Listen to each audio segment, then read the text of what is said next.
Turn the mic up, let the whole town know. Truth hits hard when the headlines go. From the courthouse steps to the waterline, we follow the paper and expose the signs. Burning bridges, lighting up the night. Toxic water, but we still stand and fight. Local, state, and the national map. Say her name loud. Nicole in all caps. Raw and unfiltered, reality uncut. Digging through the stories they tried to shut up. Speaking truth, demanding facts. Once the fire stops, there's no turning back. Nicole in all caps. Live every Thursday night. Nicole. And I was muted. Okay, so we're off to a rocky start. And my camera's off. Let's see. I decided to come to you live. Ooh, no avatar tonight. I am a few minutes late. Today was a big day. Let me introduce myself because I know we got some new viewers who might not know who I am. And I am Nicole Schuyler Kapuscinski, aka what John Schmitz has dubbed me, Nicole in all caps. And I'm going to be your host of Nicole in all caps. I'm the host. So yeah, so today's been busy. I had to go to Kokomo for a VA dental community care appointment, and we were there for 10 minutes. Then we came home, and so I was cutting it pretty close to being able to just get all the stuff together to be able to talk tonight.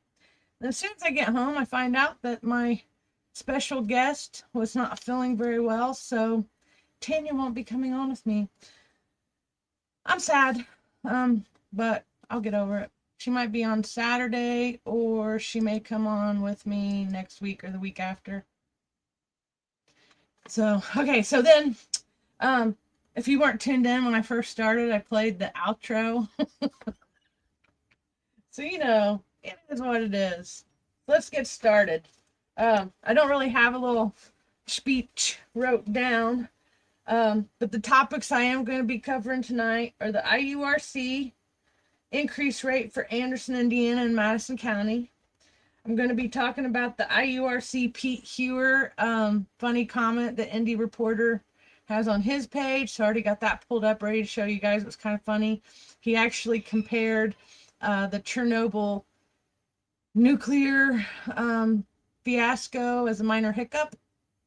Needless to say, he didn't make the IURC board, and I personally am very happy about it.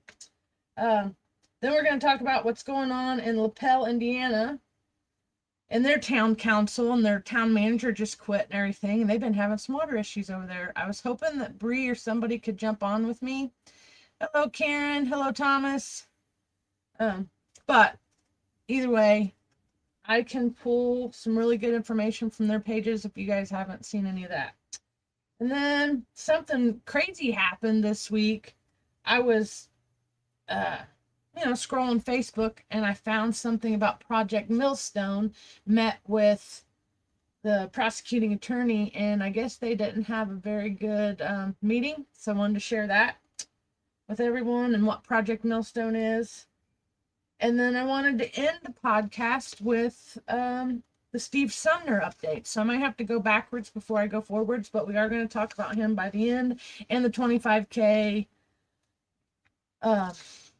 reward fiasco money. Okay, I'll give you a little update on why all that went down. And then before I'm done, I'll tell you about the stuff coming up on my schedule for the next month. So, okay, let's get into it. What did I say? We're going to start with the IURC meeting. Oh my goodness. I don't know if any of you guys tuned in. Okay, I have Indy pulled up first, and I'm going to have to do a little quick search, because I think it's on, I did go live. It's on my Facebook. Okay, let me go to my Facebook. And I'm flying solo, so if I miss your comments, I'm sorry. I'll come back around to them here in a bit. Okay. Hey, that was me. Let's share my screen. It's always weird when I go to pull up another screen and there, like, my face is on it. It's just weird. I'm still getting used to listening to my voice too. I don't like to hear me. I think I sound like a 12-year-old boy. That's it. That's me. Okay. Let's see. Yes.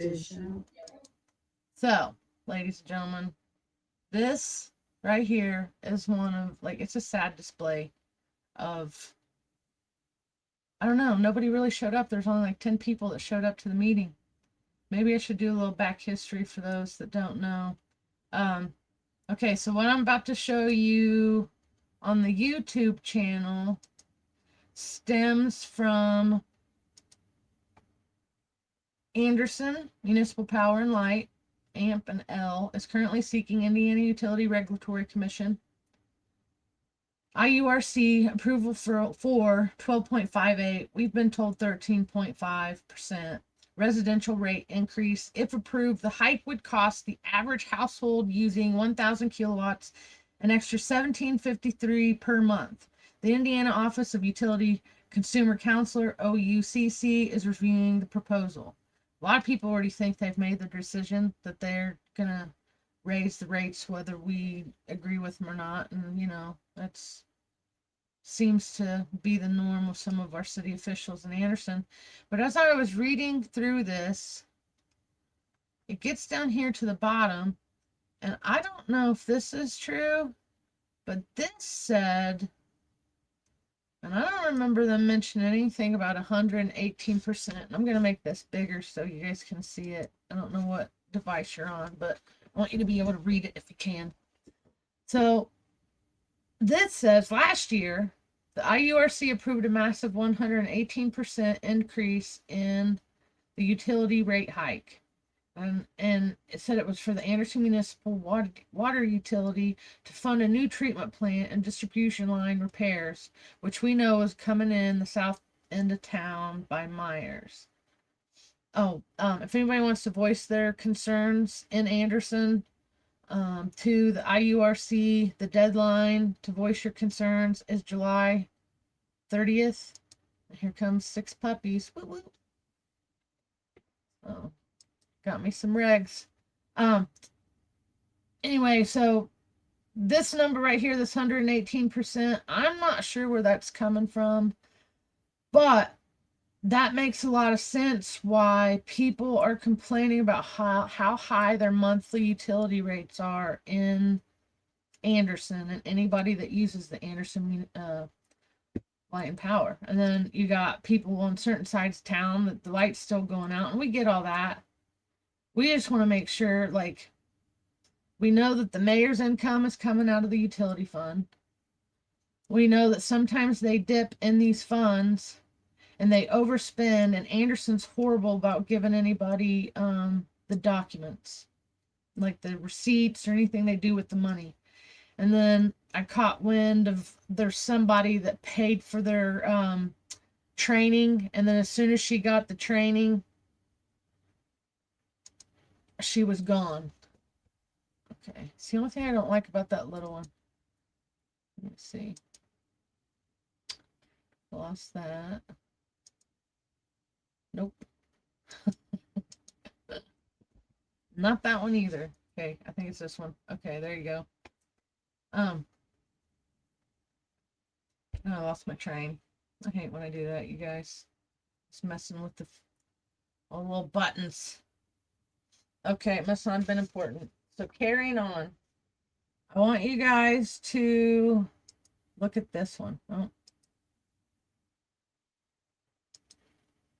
How did I lose it already? Oh, because it was a different tab. So let's share this one. And I'm not going to play this whole video, okay? In fact, I'm going to kind of fast forward it because this one really wasn't that special. My buddy Randy right here was in front. This video was Rebecca Kroom's cam. I tried to get a couple people to go in there for me so that I could, you know, piggyback off their footage, but Rebecca was the only one that was available, so it's what we got. And I still need to plug her phone up to the mics, so she doesn't know how to use that yet, so sometimes her sound is a little off. Nonetheless, I want you guys, so I'm gonna kind of fast forward through this, and when she starts panning, I want you to see how many people actually showed up. It's horrible. So we had, you know, people could have came. And also, But okay, before I push play, sorry, I thought of this. Whose fault is it? Think about that. Whose fault is it that this room is not full? Is it the city's fault? Is it the people's fault? I don't know. They claim they put it in like the two newspapers. They put it in one up in Elwood, which I'm not sure why, but they put one up in Elwood, and where's the other? I can't remember if it was the Herald Bulletin or not. And Karen says no. Yeah, that's true. No, nobody's getting punished for the overspending, so they keep doing this stuff to us. So we don't know what they're doing with the money. So that's us poor folk that are rubbing pennies together to pay our bills and stuff. You know, this is detrimental to our homes. So this right here, this meeting, okay. So I said the 118 was from last year. So this year they turn around in February and they want to raise the rates. And there was like 2 or 3 meetings back in February that was telling us about the rates being increased, and you know, and the same thing in February. Not a lot of people showed up, so I'm not sure if it's the people are failing or if our government is failing us, which I think it's the people are getting frustrated, and I do really feel like the government is starting to fail us, especially with my experience with local government. So with that, I'll just push play, and I'm going to fast forward a little bit, and then we'll keep going. so they had a sheet here that on this QR code, you can scan that and be able to comment and send it to them this way too. If you were unable to make the meeting this evening, you can scan this QR code. I'm going to push pause for just a second. So if anybody at home wants to grab a picture of that, if you're watching on a TV or your computer, or maybe even, I don't know if you can do it just by a screenshot with a phone when you're watching, but there's that. And I have this information if you want it. So reach out to me and I can get you the emails. And this is due by July 30th of next week if you want your voices heard. And make comments, public comments there. And here is the clause number for the rate. Okay, 46. The cause number for the power rates is 46397. Okay, I'm going to pause it for just a few more seconds. You guys can write it down or just go back and rewind it when this is over. Okay, so there's that. They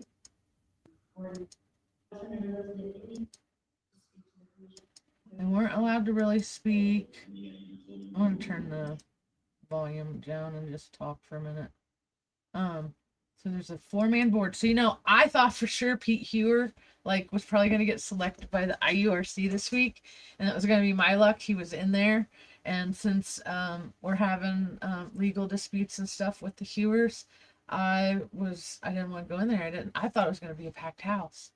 So I let everything intimidate me a little bit, and I didn't go. And then let's see. But when she turns around, knowing how big this group of people are for what they could do for Anderson, and only a few people show up. So Randy did get up to talk. Randy's a good dude. He's done a lot. We've done a lot of activism together here in Anderson, and he's had to drive a little scooter around. This guy right here, I like him.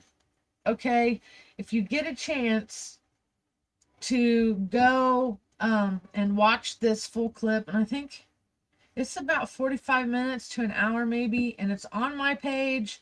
I do believe it's on my YouTube page, heads up. But if you want to see the video, you can't find the link, just get back to me and I'll get it to you. Hold on, I see a comment. What's this? Breaks to SP context.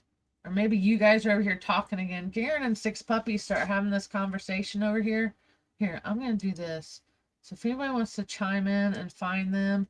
And If you guys are over on the other YouTube channels and you want to conversate with some of the mouthwash people, you're going to have to migrate over to mouthwash either on Facebook, Mouthwash Talk Show on Facebook, or with Mouthwash Talk Show YouTube channel. And then I just realized I haven't even shared these to any of the Facebook groups yet. So while I'm going to let this play for a minute while he talks, because this is kind of a little moment here that he has with just here, just watch it.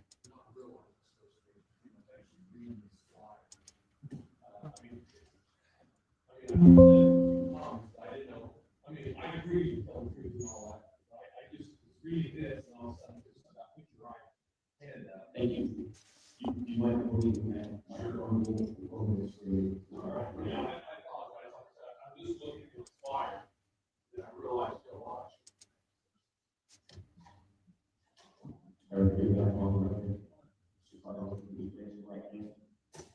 You swear over the evidence giving false. Yes. All right. I realize this is not but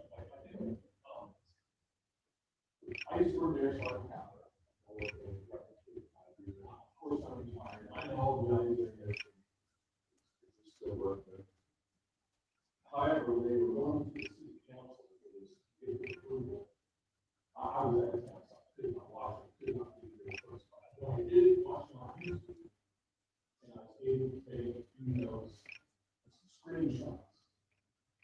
So I actually made some copies of that. I don't know if I posted a video up there. I don't know how you, if you guys can hear him. Six Puppies or Karen, if you could, or whoever, just comment if you can hear this or not.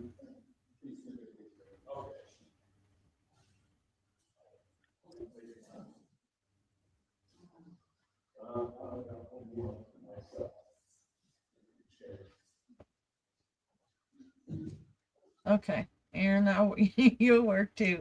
Okay, so basically, this guy used to work for a utility company of some sort. So he gets up here and he makes some really valid points. And he points out stuff like the range line station down here being worked on and a few things that they've already worked on.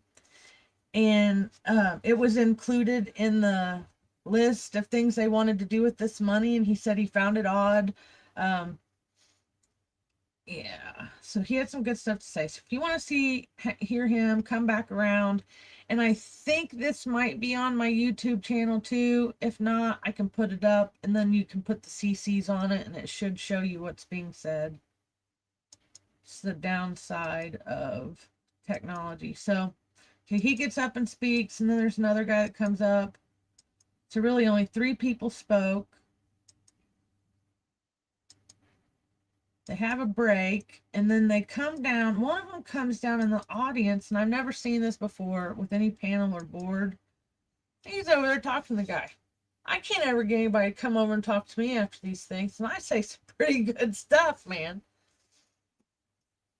So I was a little jealous. So he's over there. He's getting Ken. Mr. I don't know what the Herald Bulletin does about editing.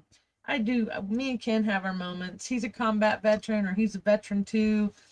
And sometimes I just don't like the way he writes. And he messes up. They're not editing the stuff right. And sometimes they get very important details wrong in the paper, like Steve Sumner stuff. And I can't even remember the one from the other day, but it was pretty crazy. So yeah, so this goes for about 45 minutes. I mean, it was really short. They got the biggest building. And then I got the biggest building in Madison County, and then only like 10 people showed up. So it's kind of disappointing. And then if they already did 100% markup, then why are we getting another 13% tacked onto that? Right? So I'm like, what? So, okay, moving on. What we got? Okay, we're going over to Indie Reporter. Okay, so if you don't know what's going on with me and Catherine, I'm sorry, it just covers my face. So me and Catherine has a lawsuit against Pete Heuer at the Lincoln Club, okay, because of this anti-mailer they sent out 24 hours before the primary election in 2024. And it caused Catherine to lose the election, and it caused Mikeal Vaughn to lose the election, and Mikeal Vaughn got dubbed as voter fraud Vaughn. And Mikeal Vaughn, it's such a saga, so you just got to tune into some of our videos we got up to really get the context of it. But we're still fighting after the election, even though I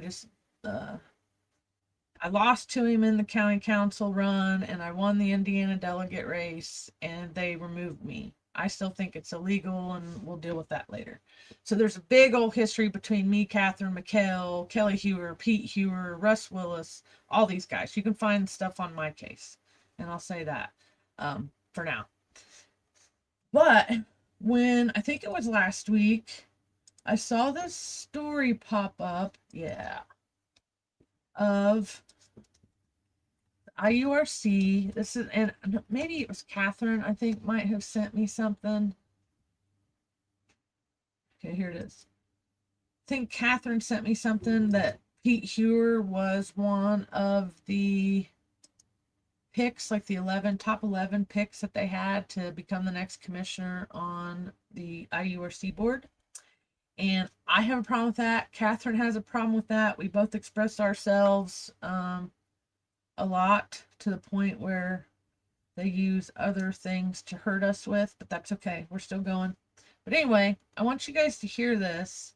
And he says something. Let me see if he puts it. Okay.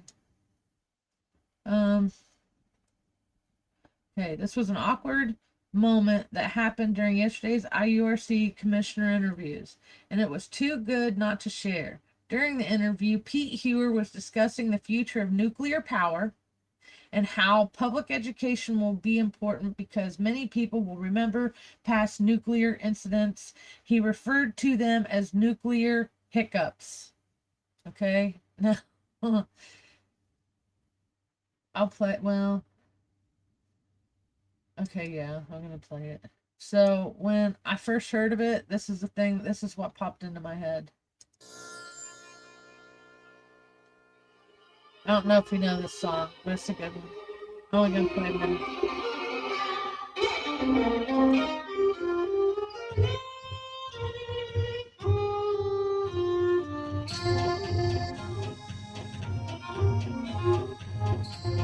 So Pete, every time I see Pete, I'm gonna think of this song, you guys. I'm serious. I'm so serious.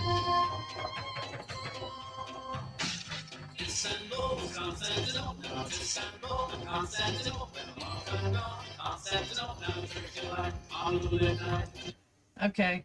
Anyway, back to the boring. It's kind of funny, but every time I see Pete Heuer, now I'm going to think of that song with that little commercial in it. So he calls the Chernobyl nuclear stuff hiccups. Lindsay Hockey's reaction appeared to show genuine surprise. She immediately followed up, asking what he was referring to. When Heuer clarified he meant Chernobyl, Hockey pushed back. A hiccup, sir? No, it's not a hiccup. How many people died? Heuer acknowledged he used the wrong term and said he understands the seriousness and loss of life involved. I don't know. What are you guys over here saying? Was Daffy just on? I'll have to go back and look at it. I don't know. But there was a couple things I saw when I played the video that made me think of these guys even more. He's one of Braun's buddies. Ours just needs sparks. Yeah, some do. Okay, here's the rest. Most recently, Hold on, that's too loud. Maybe not on your end, but mine it was. I've been kind of paying attention to two components that are impactful to the electric utility. That's the nuclear power package plants. And I'm no expert on it, but I'm very intrigued by it. And I think it's going to be a very good and efficient way to provide utility or electric utilities to the consumer But there's going to be a lot of consumer education, reach out, meetings, open houses, if you will, so that they get comfortable with understanding that it's a safe, reliable form of power. We're all probably, maybe not all of us, old enough to remember, some of the nuclear hiccups. So, that's still in the my generation's back of our mind going, okay, how's this going to be different? So that's going to take an education and a lot of reach out to people to help them understand what the experts know and how it can benefit us in the long run. I have a follow-up to a comment you just made in that answer. I'm sorry, I missed the reference. A nuclear hiccup? I'm sorry, what are you referencing? Chernobyl? A hiccup, sir? No, it's not a hiccup. I understand. How many people died in that? Yeah, I used the wrong term. I appreciate that. Okay, I'm clarifying because we've had a lot of nuclear hiccups here in Indiana with Marble Hill, et cetera. So I just want to make sure which one you're referring to. Okay. Thank you. Apologize for the... No worries. I just want on clarification. Thank you, sir. You're absolutely right.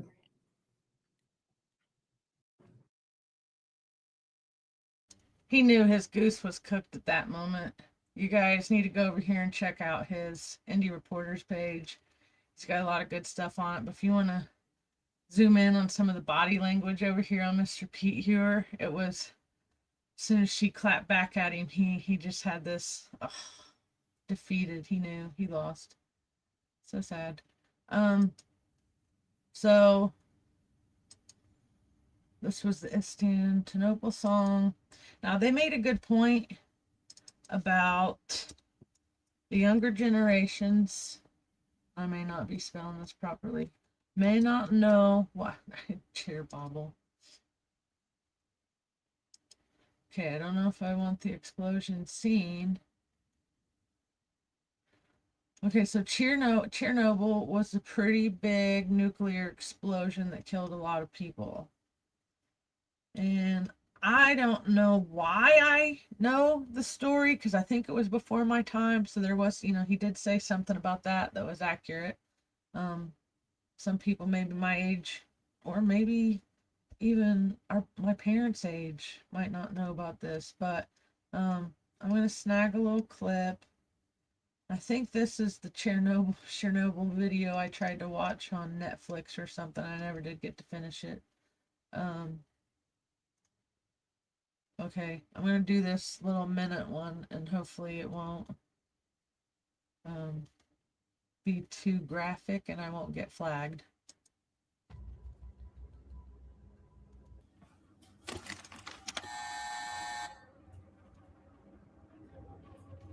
(1:23:42). Korovchenko looks down on the enormous steel lid of the reactor and sees the impossible. The control rod and fuel channel caps, which each weigh 350 kilograms, are jumping up and down. He runs to warn the control room, but there's nothing he can do to stop what is coming.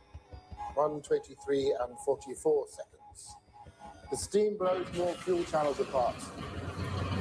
We do not know how high the power went. We only know the final reading.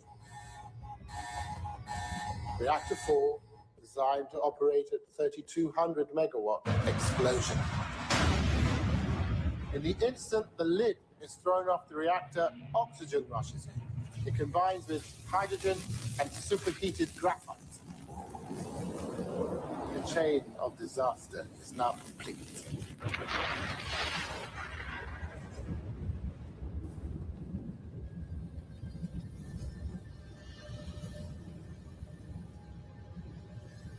So I'd say that the nuclear explosion in Chernobyl was not a minor hiccup.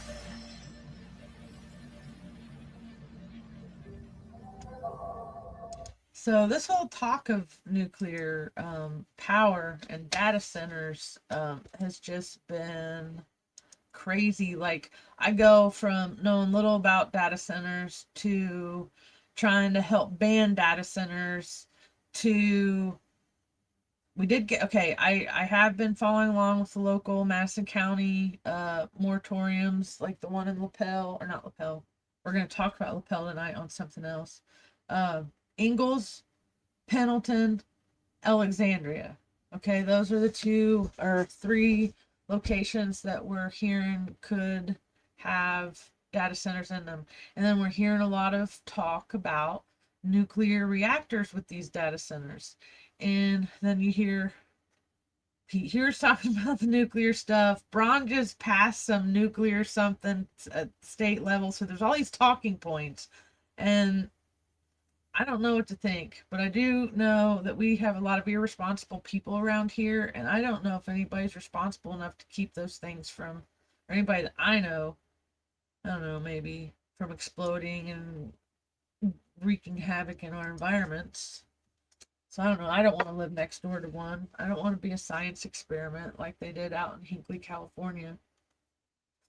Let's see. So Chernobyl today, I think there's a documentary on it. So fast forward. And yes, I wanted to talk about the nuclear stuff because he brought it up at the IURC, and then go into talking about, I probably should put the data centers next to this, and then that way I can move on a little smoother in the transitions between the topics. So, and there's a good post on Catherine's page too that needs to be looked at. But anyway, I'm going to fast forward through this. Okay, I'm hoping, okay, and I'm going to push pause. Because what I'm hoping, okay, this looks like most of an adventure. Okay, are they in it? They are. Okay, hold on, go back up. I've seen this thing in movies. I didn't know they could actually go in. Now I'm intrigued. Hold on. Yeah, over 1,200 buses were used, were called to come. Wow. The line of the buses like stretched for almost like 12 kilometers, pretty much from the town of Chernobyl and all the way down to And were people evacuated next day. the next day? And it was during the day. Yeah, no, during the night. Preparations were pretty much done during the night. Seriously. But so it took a full 24 hours or 36 hours to 36 hours pretty much, yeah. 36 hours to get people Within out. 36 hours in the town, having like pretty much no much information. And they all thought like, oh, I'll be back soon. Dude, I mean, you can just imagine like all those buses like coming through, you know, and like the steam coming out of like the exhaust pipe, people bustling, like getting in. And being here like brings that kind of intensity alive. So there was like a massive relief in local radio. People like even like 2 hours to take only the most important things, and they were told that they would be like taken away for 3 days. That's it, only 3 days. Did we even know enough about radiation back then No. to comprehend the scale? Yeah, so we've just like comprehended the scale recently. Yeah. That's crazy. That's crazy. Yeah, and then like within 3.5 hours, like 45,000 people were actually evacuated from. Wow. Okay, when is this? Okay, this was 4 years ago. It's not long ago, see? So I'm not the only one that's like, oh my gosh. We go from pretty much trying to figure out, man, this is a tricky subject, you guys. Okay, hold on. I want you to see this, some of the scenery here, like today. So this place never did go back to 5,000 being people, a city. workers of the power station, they stayed here. Their duty was just like this day, this evening, for example, or tomorrow morning to go to the power station and to start That was their just job. just their job. Yeah. Mm-hmm. So, talking about some of the hotspots. Yeah. One of them is just over there, the piece of metal flying Over here. Right there. So right now it's at 0.72 micro. Yeah. Handle, yeah. Go down. Oh, it's clicking. You can hear it. Oh my gosh. Closer. Right next to it, but not on it. Oh, fuck. Oh, dude. That's as high as the Red Bull. Oh my Hey. gosh. Oh my This god. is R-rated. Oh, shit, it hit 50. Dang. Nate lick it. Don't lick it, Nate.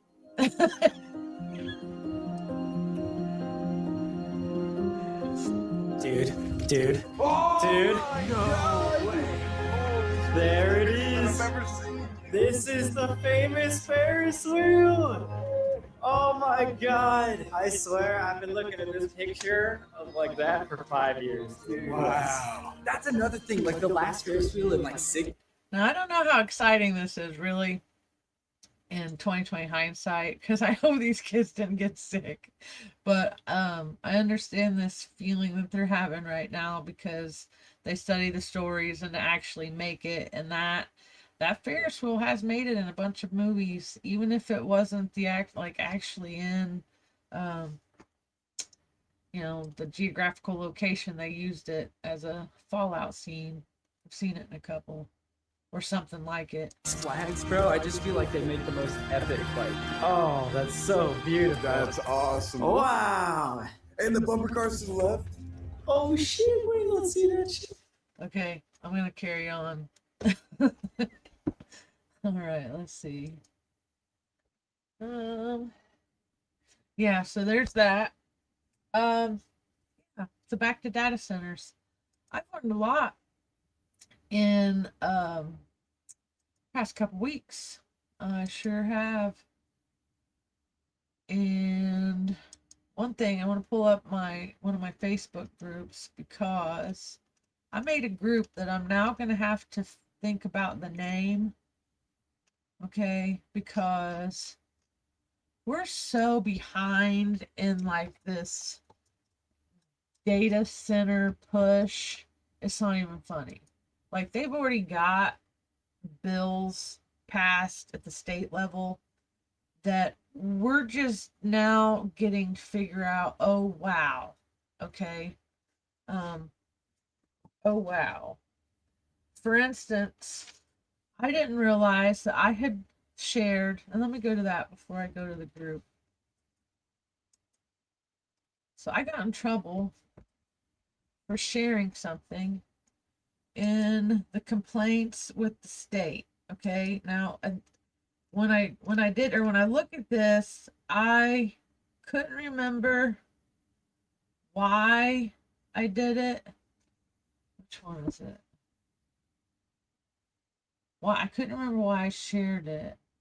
And it may not be in this one. Why would it not be in this one? It's a small picture. Okay, Lord help me. Which one is that? That's from June or February. Did I put the June one up? Okay, I hate when I do that. There it is. Okay, this one. All right. So this is kind of a stupid thing that was in my complaint, okay, that I got in trouble for. I shared on February 2025. I was sharing this, the Indiana House of Representatives and the vote. Okay, I guess I didn't realize what this was until like last week because I'm trying to put some stuff together for court for next month, and this popped up again. And I was reading, it's from the Indiana House Democrats, but I know that I didn't share this on my own accord. Like, somebody else shared it, and I think they were trying to kill the bill, and they wanted us all to contact the our representatives to have them kill this bill. Okay, and I'm not going to tattle on all the people that shared it because I'm not a tattletale. Hey Drew, thanks for tuning in. So yeah, so I shared this not thinking anything of it, and I'm not going to tell on anybody else that shared it because I don't want them getting in trouble too, like me. So I got this in my complaint, and then they're complaining about me endorsing another libertarian for office and acknowledged whatever. I don't even look at that. So anyway, it says right here at the bottom, which I don't know if you guys can see this, but it says this was for the stuff like the data center. Let me see. So kill the bill. I don't know if it'll pop up again like it did earlier, but whole bunch of people were sharing this, and the bill, I think it had passed, and I'm not familiar with it. Everything, no, because it's gonna pop up the movie Kill Bill. Okay, carrying on. So that got me in trouble, and then here we are, almost a year later, and I helped do the moratorium thing, and then I realized that I don't think we can avoid it. Like, we can't, like, I mean, yeah, we can try to still push the ban in Madison County. Right now, we're trying to get the moratoriums through. I need to be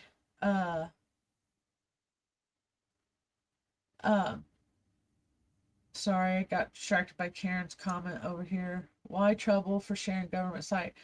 Okay, well, one, they're mad because I filed I filed 3 election complaints on May 4th and 5th. The first one, I don't think you tuned in, Karen, last month when I had to go in front of the Madison County Election Board and pitch like what happened, and then the fiasco from what happened in the Madison County Election Board, because they weren't even going to send me a copy of the complaint, or that they were even thinking about hearing it. The packet was all messed up, and they wound up dismissing one of them on the spot, and they dismissed the $1,000 in campaign sign damages. So that kind of made us all mad. People hold all power, servants only receive authority via the people. You haven't been to Madison County yet, or I don't know. Karen, where are you? Because I know we talk a lot on here, but I don't remember you being in Indianapolis or Indiana.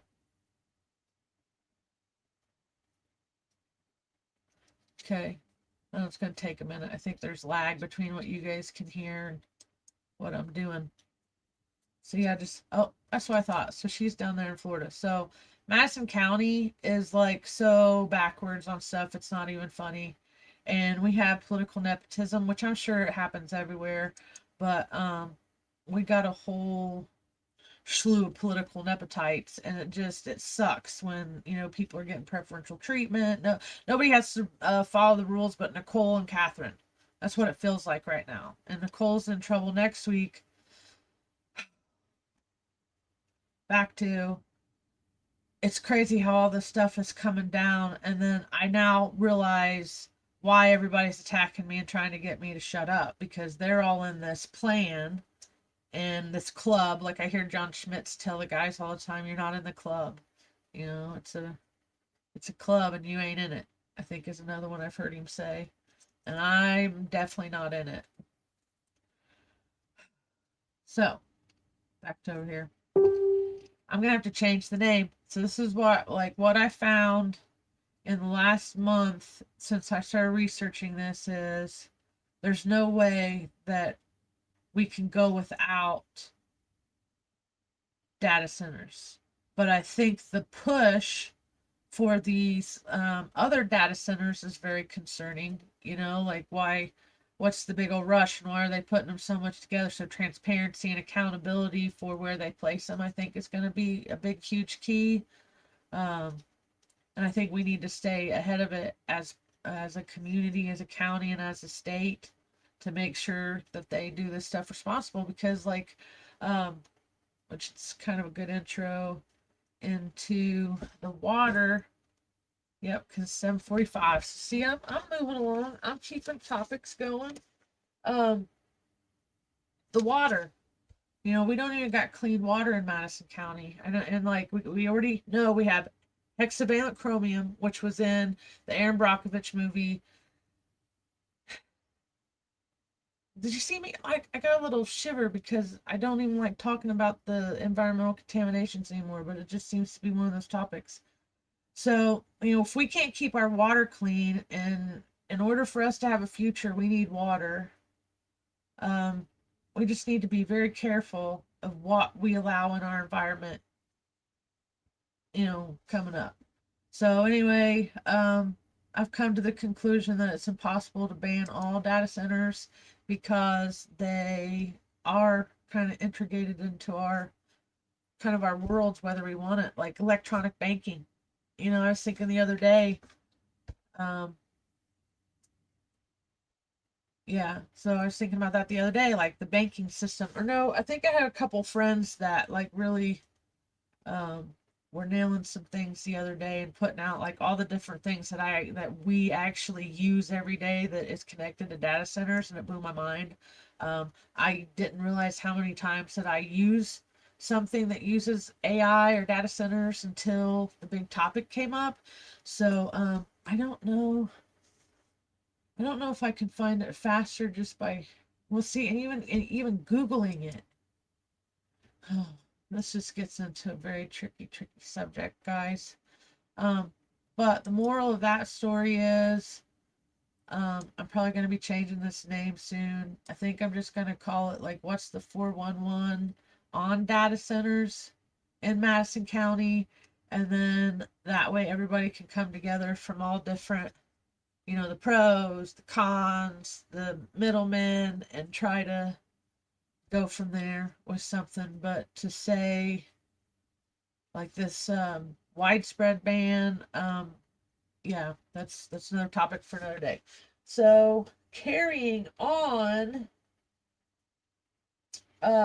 what is going on in Lapel, Indiana? So we're gonna pop over here to Catherine's page, because I know she was posting about it, so I can just grab some of her links. I'm gonna be kind of lazy.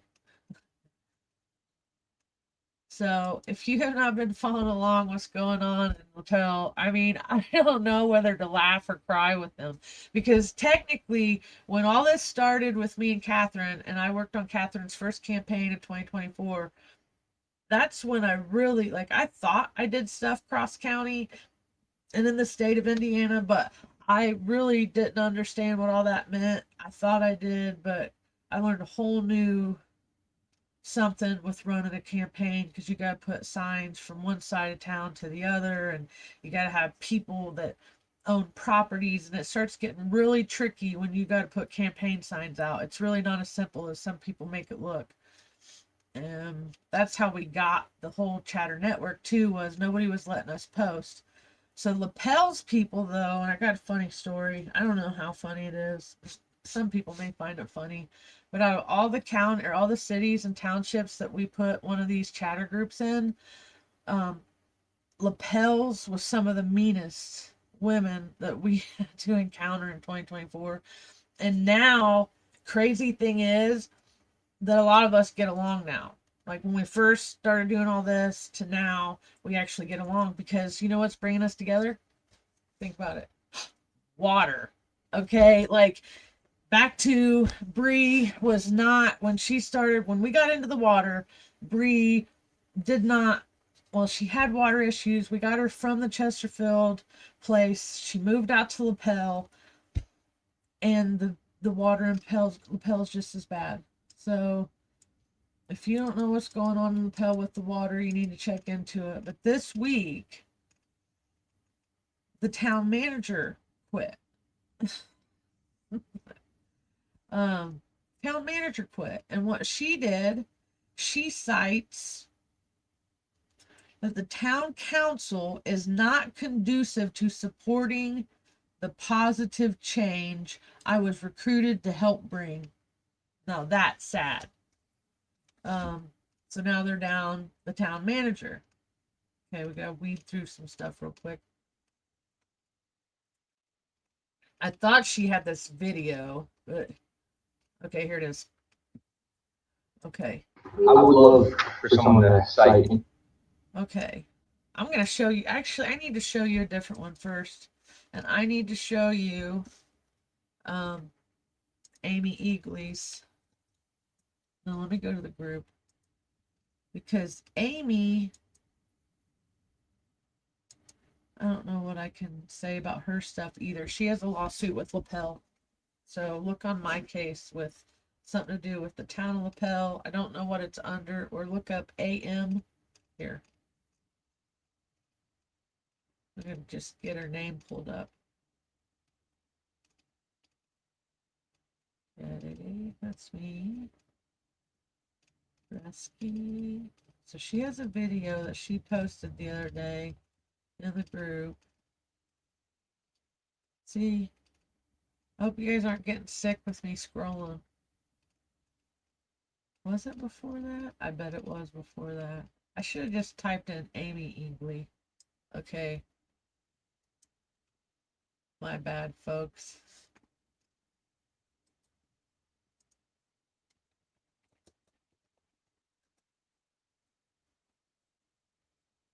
Okay, there she is.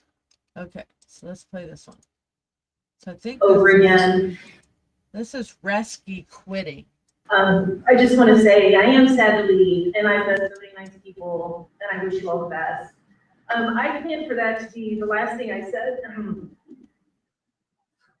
But something came up tonight which highlights the reason I've become increasingly uncomfortable with the job. The discussion of a second water rate increase was discussed as if it's a potential hypothetical need. We have been told by our financial advisor that 63% increase was a quick and dirty assessment, because when we found out about this in February, it was assumed that there would be immediate action. We're now in July. The rates haven't gone into effect. Each month we didn't collect the new rates beginning in April. That's $35,000 more dollars. We are in the hole that is not calculated into the 63%. We don't know how much longer that'll be. I think if you would listen closely to things Jared has said in the meeting, and I know for sure you've been given communications about it because I'm the one who did it, it is impossible for us to comply with statute unless there is a second water rate increase. Over again. So it looks like it's some intense stuff, right? So that was one, but that wasn't the one I even wanted to find. I really want the one from her at this still. Where did that one go? Amy Eagley got up to the podium the other day. So they started the town council, and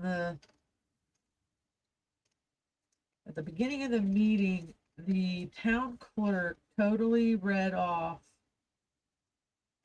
a code, and then the girls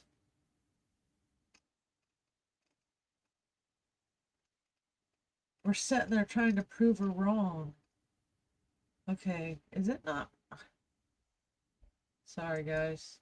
I thought I had it. I thought it was all planned out better.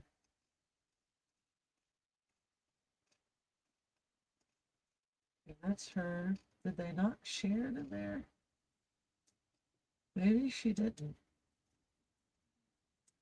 There's another video that's even better. You guys see, we're getting a new.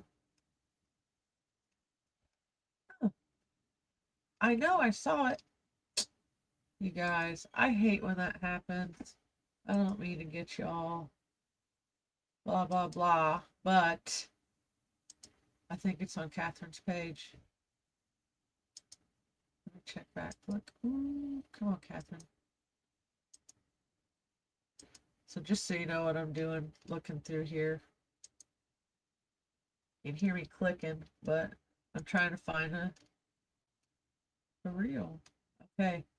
Yes. The town has carefully reviewed the questions that have been raised regarding Council President Chad Blake's residency. Indiana law does not determine residence. Okay, so this guy right here is Chad Blake. So the other thing going on in Lapel, okay, you can't even read what that says. So if you want to read what it says, go back. Solely by Come on, people. Computers. All right, here we go. Review the questions that have been raised regarding Council President Chad Blake's residency. Indiana law does not determine residency solely by where a person is temporarily sleeping or by where their ownership or by the ownership of another property. Rather, residency is determined by the totality of the circumstances, including a person's domicile, their intent to remain or return, their homestead status, and other objective evidence demonstrating where the person considers their permanent home. The town has consulted with the Madison County Prosecutor's Office regarding the facts presented, and based upon those facts, there is no legal question that Mr. Blake remains a resident of the town of Vaughn. All right. At this time, we'll open the floor to public comment. Anyone that would like to come up, please keep your comments brief. State your name. You do not have to state your address. And you may have to hold the button to turn that thing on when it lights up green. You're good to go. Here you go. Hi, my name is Amy Egley. Y'all know who I am. Hold a little closer. Good. Amy Egley. Y'all know who I am. Can you tell me what law that's referring to? So again, what law is that referring to? The residency, can't name the statute off the top of my head, but there's I've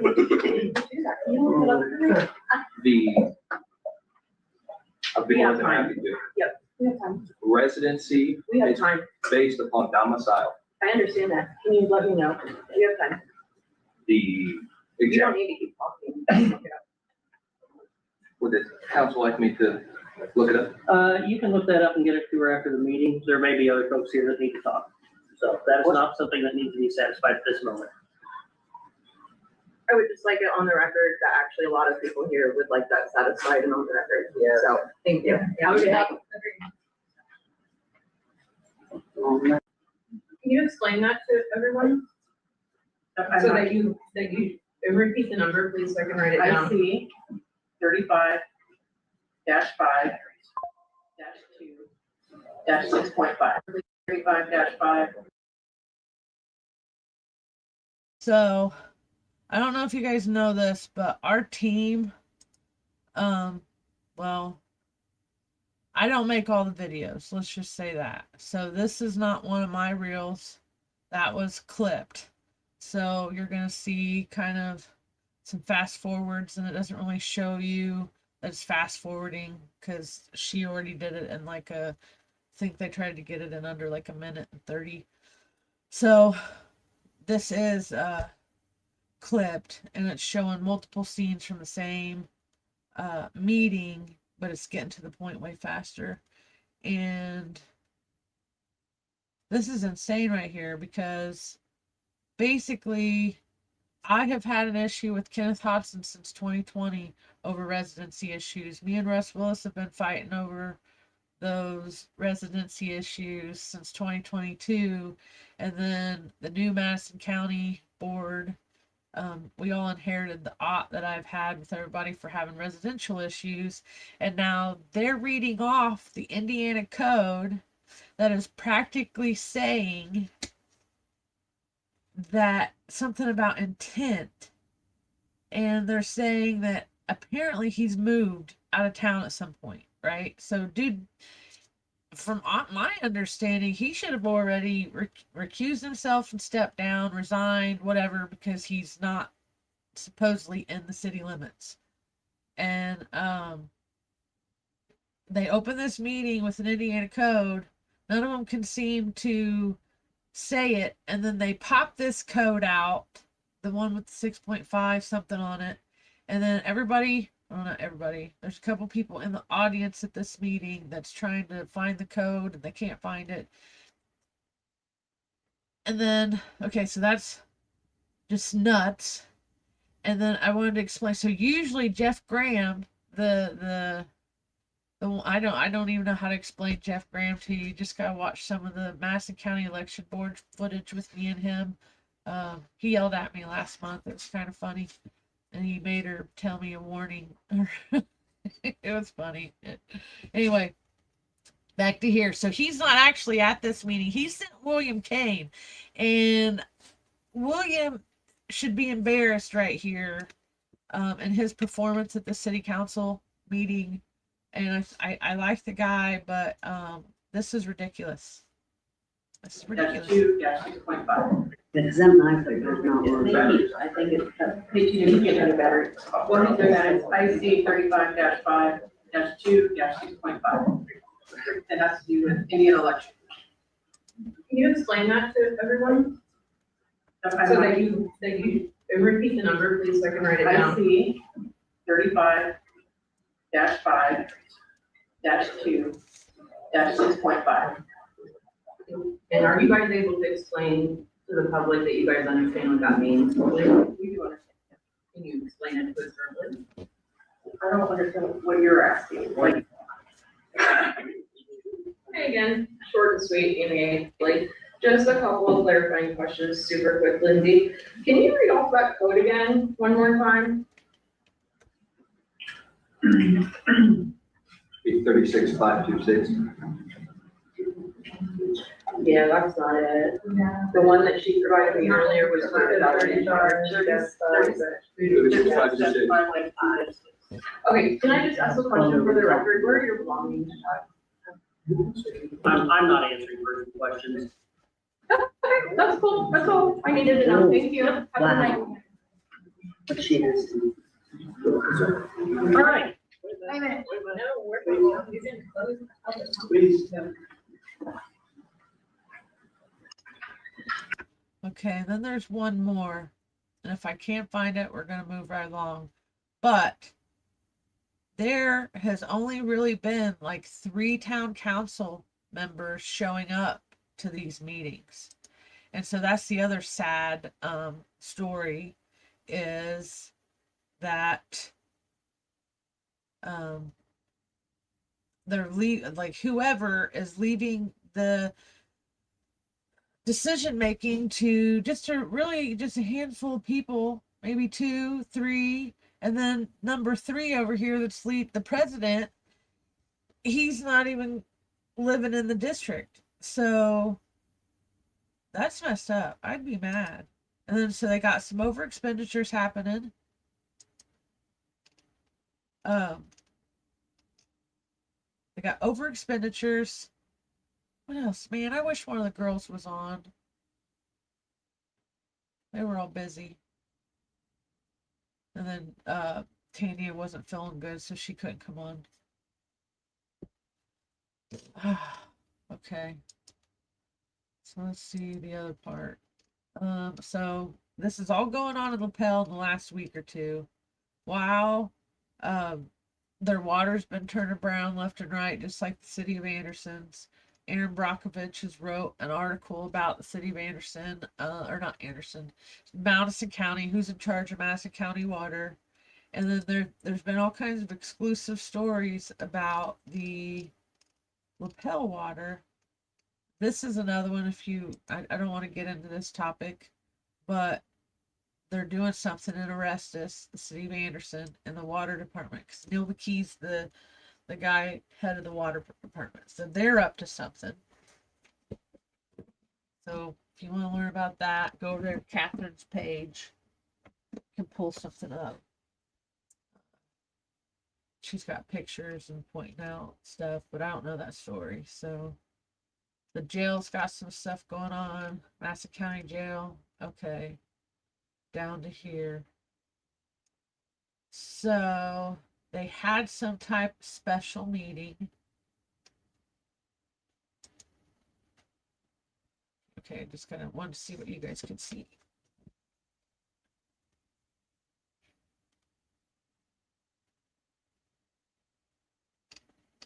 I can't see a lot of stuff, Karen, if somebody's trolling. I'm seeing some of the YouTube stuff. I don't know, but I still don't know if I'm seeing all the comments. So if somebody's trolling, just let me know. Like send me their name or flag them or something so I can get them on my end. But I'm not seeing any trolls.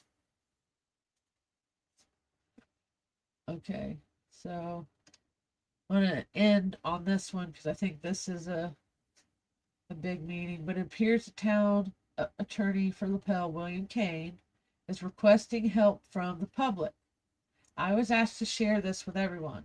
The question is about residency and those who reside on the board. Please note, I am not an attorney, but Google does allow me research information. I think attorneys have access to this too. So, all right, so this is the Indiana Code.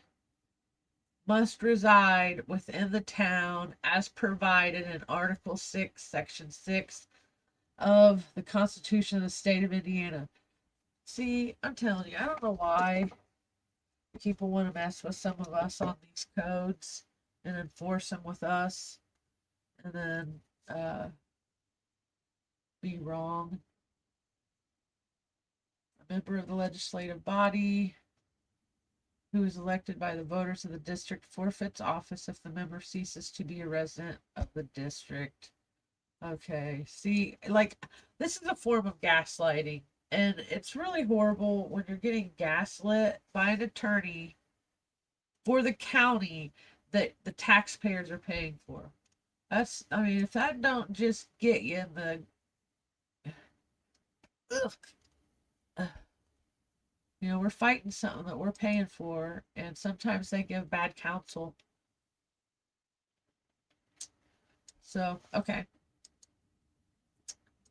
Legal advice that we have says that you.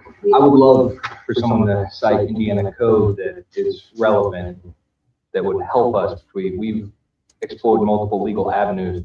The only thing we can do from a legal standpoint that I can find, I've spent hours researching it, is impeachment at the state Senate level. So why can't we do that? It's an avenue that we're exploring. I'm sorry. Okay, that's William Kane. Not Jeff Graham, but I guess if he's in that active role, he is the county attorney for the day.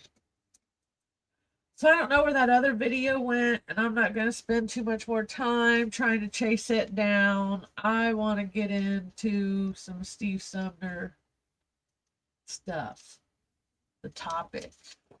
And I don't know what you guys know, what you don't know.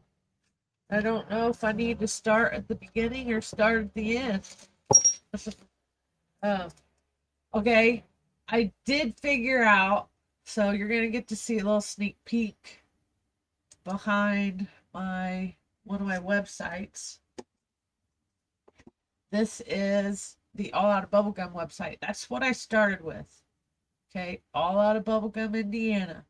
Not realizing that They Live has a clip from 2025 with AI and something about, I don't even know now, but no wonder my stuff got hit last year. So I had on this page a whole bunch of information about Steve Sumner. So I, like, there for a bit, I was like the expert on Steve Sumner because I was so intrigued by the story.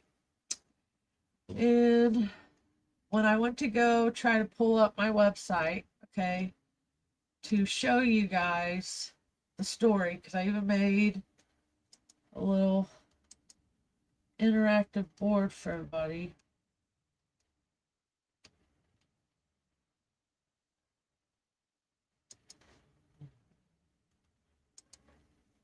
So it would show, so we would all be on the same page. Basically, come on. Oh, that's a link, I think, to somewhere. Oh, I know what that was. Not what I wanted.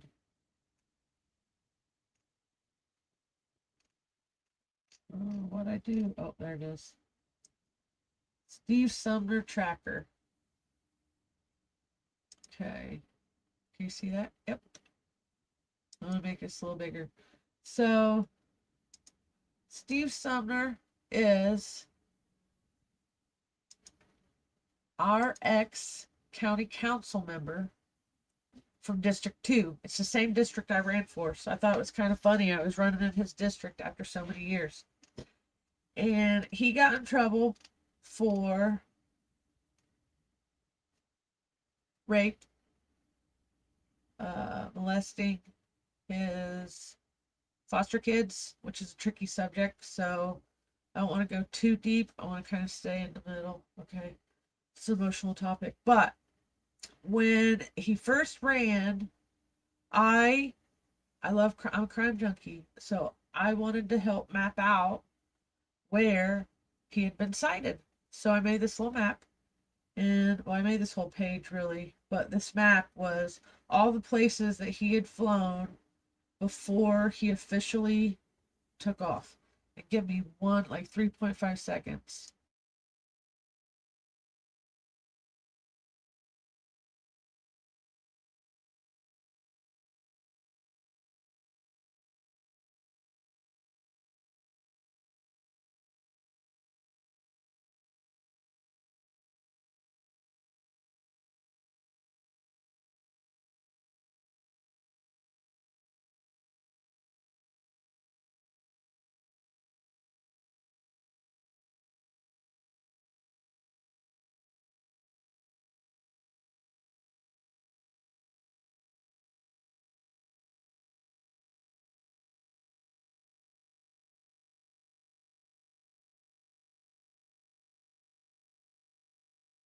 Okay, I'm back.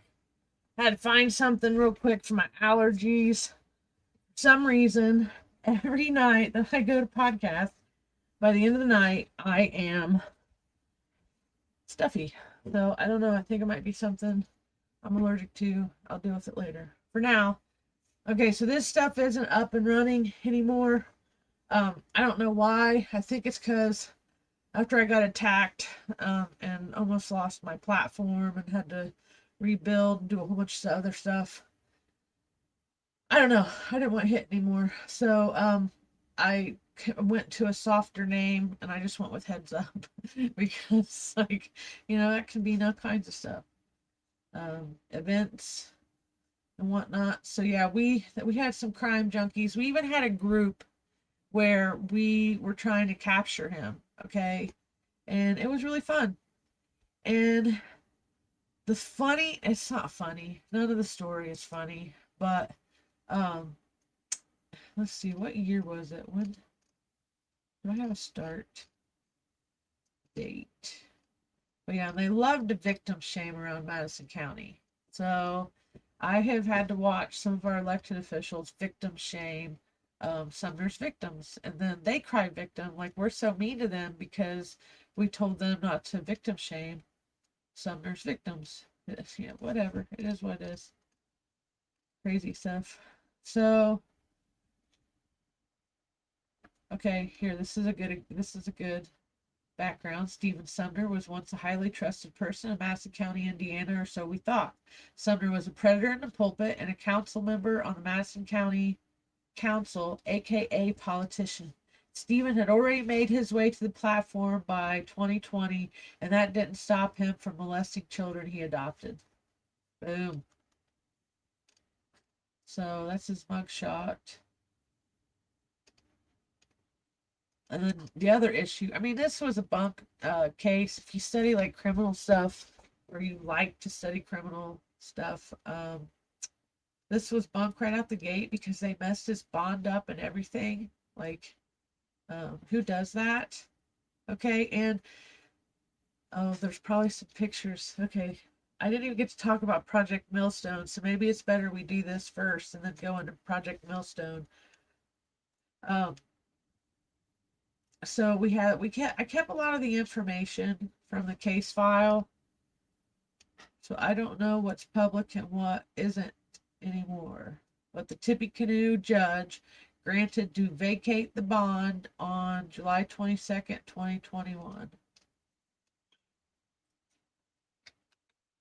He got several cases. I mean, look at that. That's child seduction. This was a county council member, a fireman, a pastor, okay, in Madison County, in the city of Anderson, and his church was over on Broadway next to Nick's. So he gets caught. A lot of people didn't believe the story. And in the end, he winds up getting caught. The $25K reward had nothing to do with him getting caught. So that was bunk.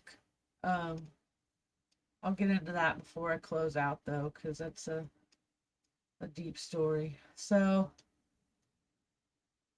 yeah, so in 2022, increased bond is denied. Matter remains set for trial October 22nd. So right before he was supposed to go on trial for this case, he runs. And he runs, he's been all over the world. You saw my where's Sumner? He was going, well, all over the nation. At least that's what we have on record. If he flew out, came back, I could see that because he wasn't getting spotted for nearly 2 years. Okay, what's this one? One voted and hold. Okay. Same crap, different day. Yep. Okay. I was just so intrigued. I'm still intrigued with this case because the end story's so flippin' crazy too. Like, I mean, what was this dude doing when he was on the run? So here is when Catherine Callahan put the bond out through the political spotlight, launched it on air. We thought for sure we'd have him in like no time, and we didn't.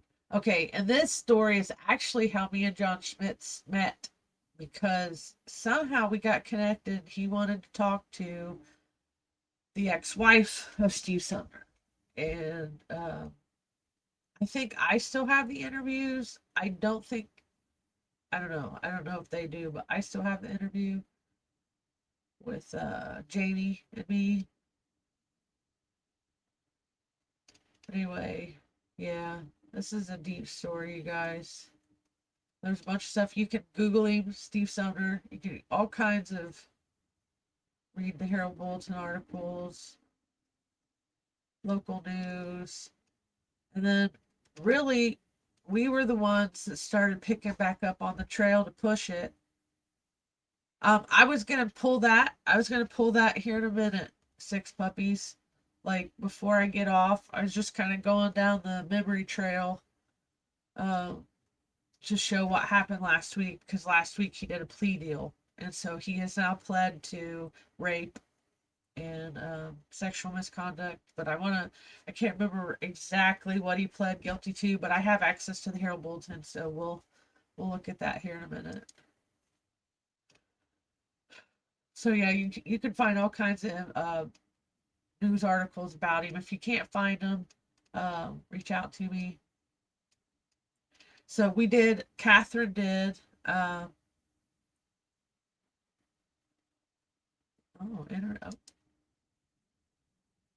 not familiar with that story.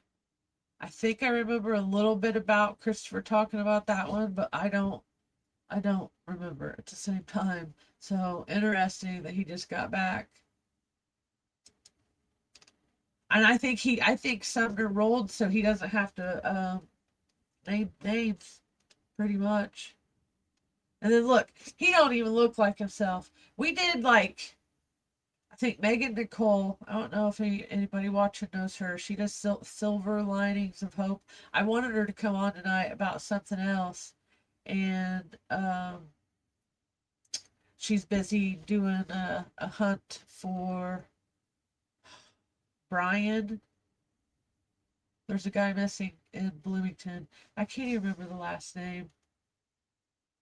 But anyway, she's on his case, and he's been missing for several months. But anyway, she came in and she did a facial recognition, one, and put all different kinds of hair on him, beard, mustache, and I don't remember this being one of them. He looks like he's been not good and good.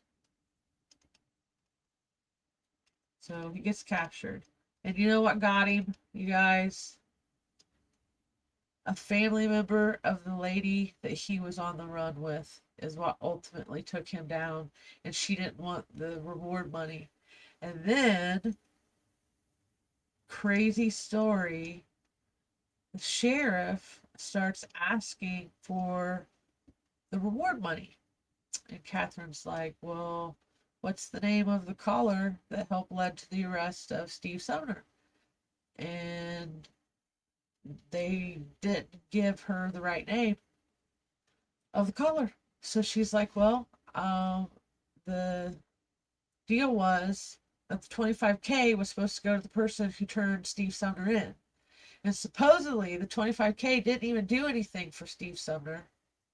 And then they say that it was the flock cameras in Kentucky that got him. Okay. And they wanted that $25K to give to what wound up being the chick that Sumner ran with. It wound up being her daughter that was trying to get that money. And she wasn't even the original caller, and she wasn't even in the United States, supposedly. When all of it went down, she was on a boat in somewhere out by Florida. So we're like, no, that wasn't the deal. And then some people got mad because the money didn't get given to some random kid that could have been paying the attorney fees for either her mom or Sumner, because he was on the run for 2 years. So this is the list of places we wound up pinging his phone. It was crazy. I think Megan Nicole actually found one of his phone numbers somehow. It was either hers, so we had him down somewhere in Tennessee in the Gatlinburg area, and I think that's where they spotted him one time too. But what ultimately they drove out to Maryland because the lady's mom was sick, and it was the mom's sister, so it was an aunt. See, complex. Oh, right there. I don't know if that link actually works, but that's one of the episodes with John. Look, talks about mouthwash. Yep, Chris talks. I think there's a couple more. Oh, okay. So this is. Let's see. Let's look who this is. Come on. You guys see who that is? Rick Gardner posted this. He's the chair or vice chair for Madison County. Steve Sumner, Rodney Cummings, the prosecuting attorney, and my buddy Russ Willis. Okay, this is an infamous picture. Tells us a lot. And then that was the story with Project Millstone. Went in to talk to Rodney this week, and they didn't have a very good interaction. So that was what I wrote. Okay, so now on to what happened. So it looks like we've been waiting all this time for Steve to get in trouble. And where was I going? Okay, Herald Bulletin. Herald Bulletin has the article because at the end it was hard to track the case, and then they moved it to another county. And if I'm not staying on top of it, then I don't get the information. So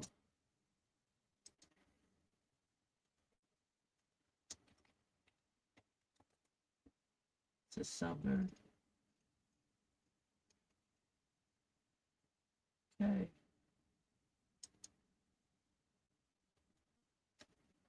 And then here, this too. We don't know. We don't know, Karen. I mean, like, it was the dumbest thing that we'd ever seen. Like, what? And then how we found out was Christopher Bilbrey from the Political Spotlight called Maryland, the dispatch, and got the record. And that's how we found out who called in. We did an APRA, or he did an APRA request or FOIA, and they gave it to him, and it was the sister. So that, you know, and then why get mad at Catherine because it wasn't her, like really, at least she offered. Okay, tell me, is this trying, because I was talking about water, is this trying to tell me I need to go buy a water system or what? Are you watching me? Okay, so Anderson, former Madison County Councilman Steve Sumner has entered pleas of guilty to several felony charges involving teenage girls. Yes, I think so too. I wouldn't still be here if she wasn't. She's like one of my bestest buddies. Sumner, 58, entered into a plea agreement Friday in Grant County Superior Court 1. I have to go to Grant County with my lawsuits too. He pled guilty to charges of possession of child pornography, rape, and child molesting. Okay, so let that sink in. He pleaded guilty to charges. So, you ever seen that scene? Hold on, I got it for you. I'm not even going to say nothing.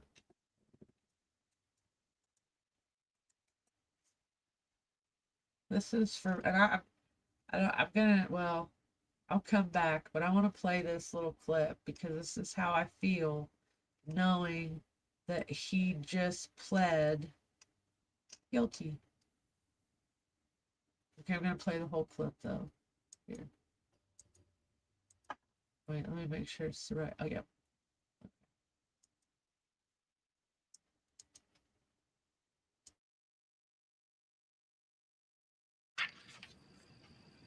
Maybe we need us some insurance.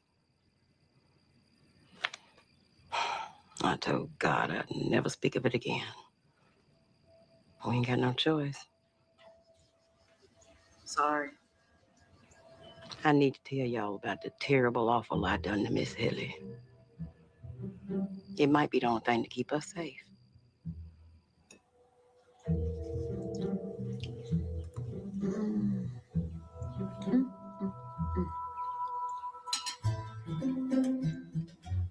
So, nobody wanted to hire a sass-mouthing, thieving Negro, did they?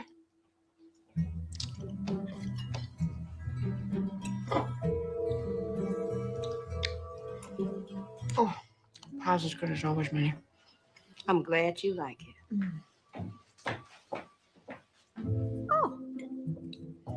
If I take you back, I'll have to cut your pay $5 a week. Take me back. What do you put in here that makes it taste so good? That good vanilla from Mexico. And something else real special. No, Miss Walters. That's Miss Hilly's special pie. Mama can have a piece. Oh, cut her one. Go get a plate.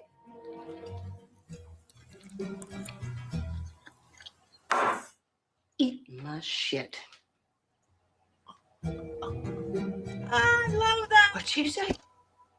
I said, eat my shit.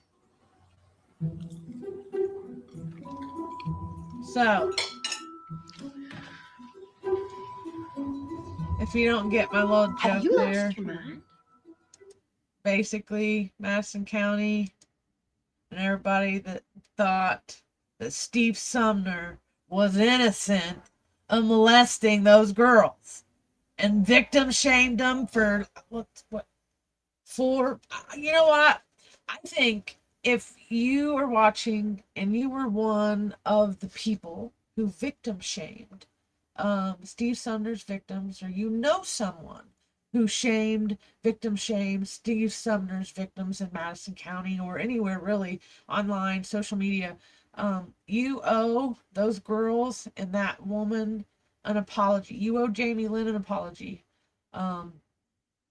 for some of the mean things that you guys said and did to her and ignored her cries for help. I do believe there was some lawsuits that should have been filed and some crimes that should have been picked up that weren't, and I believe Madison County failed those girls and they failed Jamie Lynn, and our system is broke. So it's going to take some time to get it all back together again like Humpty Dumpty. But today, or this week, read it and weep, ladies and gentlemen.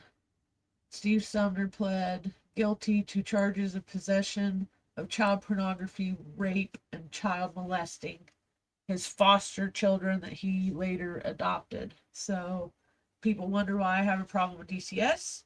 They wonder why I have a problem with taking other people's children. It's because of the Steve Sumners in the world, the Hannibal Lecters, the crazy people that get a hold of these kids and they do worse stuff to them than what they would have went through just living with a poor family sometimes. And they give the other families thousands of dollars to take care of the kids. Why can't you help take care of the poor people's kids instead of taking them from them? Some of them are good parents.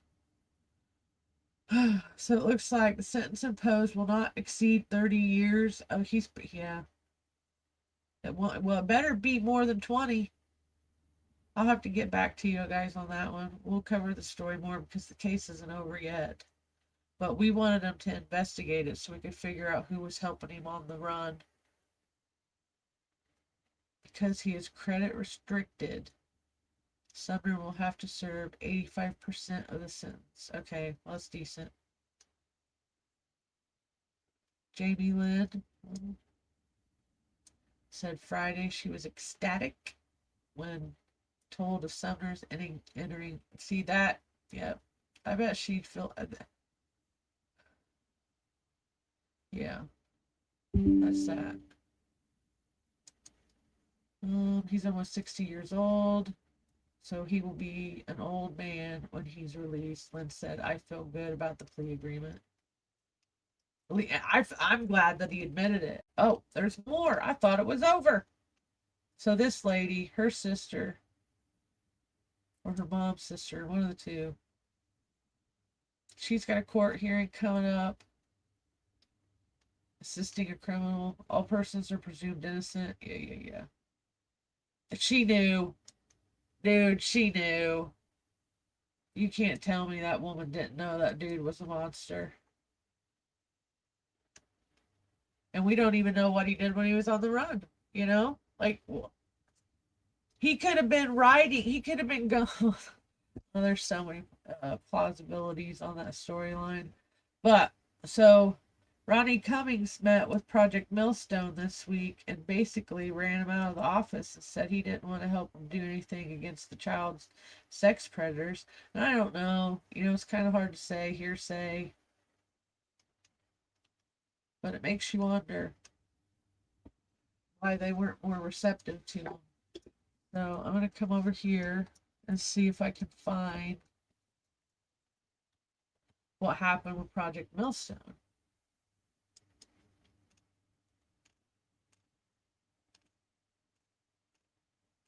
That's one. And he did come back on. He might have deleted the other one. Oh, okay, there it is. Warren with Project Millstone. Just wanted to show you that we just got done.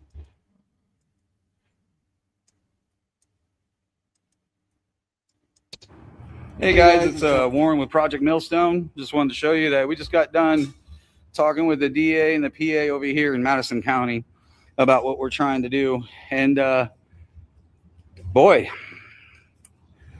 guys, Madison County screwed. They don't care. In fact, they think they're doing a great job while all your kids are getting stuck with needles and raped on the alleys and shit. They're thinking they're doing a fucking great job. Just so you know. Cummings, he don't give a shit.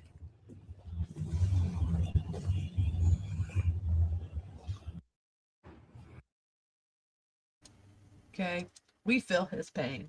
I just want you guys to know. We do. Let's see. Then after he calmed down, he came back. Let's see. Is that it? Maybe it was that one. All right, I'm back. Okay, So yeah, anyways, no, we had a meeting. We tried to talk to him, tried to get some information. One of the guys was nice. He was actually giving us some information. The other guy just kept acting like we was just wasting his time and he didn't even want to be there, you know? And then it ended with us leaving and him telling us to leave and him yelling at us, telling us to look at Madison County's numbers because they put so many people in prison for what, weed? How about like touching our kids? You putting those motherfuckers in prison, dude? Because they're everywhere. I'm just so upset about this, you know? They wouldn't even listen to us, guys. So here, yo, I know election time's coming around. If you guys are like, you know, willing to go the extra mile to protect their kids and actually implement something that works, that stops it altogether, get a hold of me. Obviously, something in the leadership here needs to change because they just think they're doing a great job. Come on, where are you at? Get a hold of me. Let's work together. This needs to happen.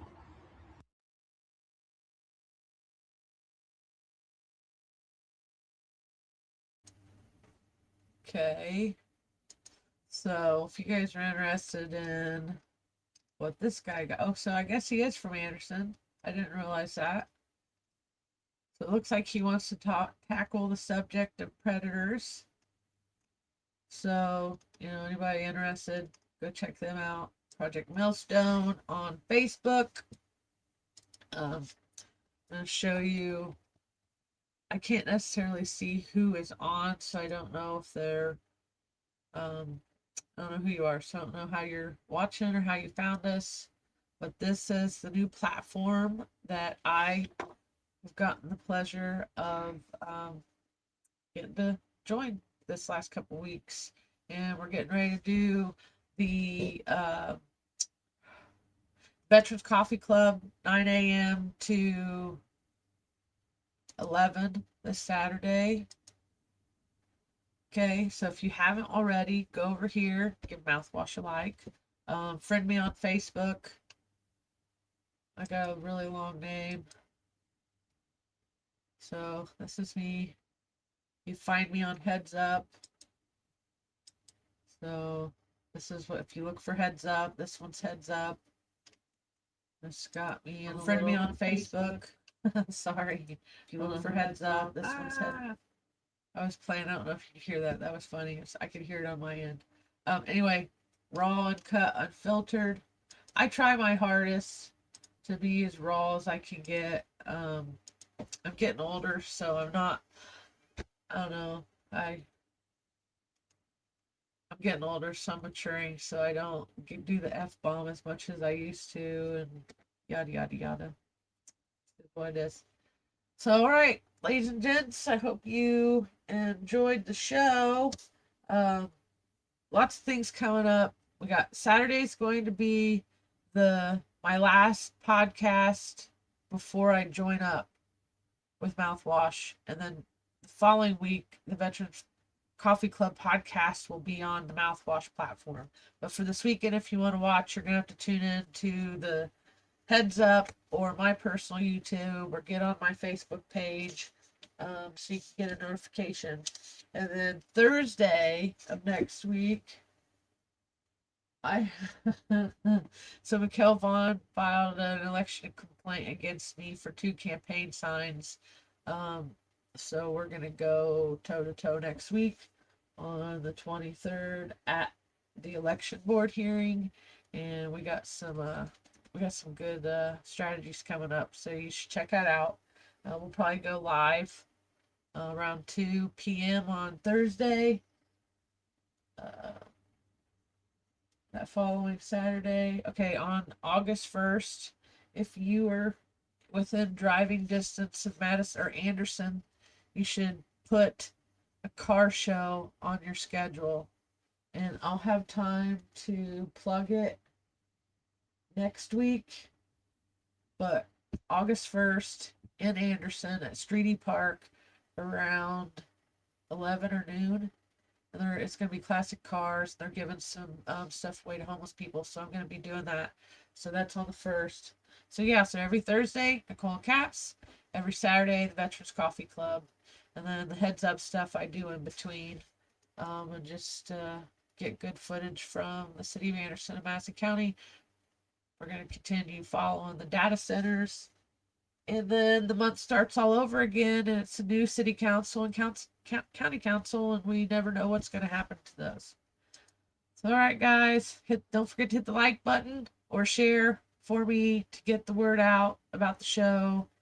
And thanks for tuning in. Thanks for staying.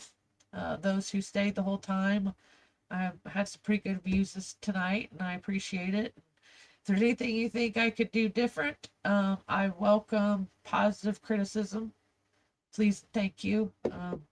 I am sensitive, even though I probably don't come off as sensitive. I'm still a woman at the end of the day, so I don't like my feelings hurt either. So, all right, so here's my current outro. There's some funny things in it because it says live instead of live, so I might wind up changing it, but at the same time, it's kind of funny. So here it is, and you guys have a good evening. Turn the mic up, let the whole town know. Truth hits hard when the headlines glow. From the courthouse steps to the water line, we followed the paper and exposed the signs. Burning bridges, lighting up the night. Toxic water, but we still stand and fight.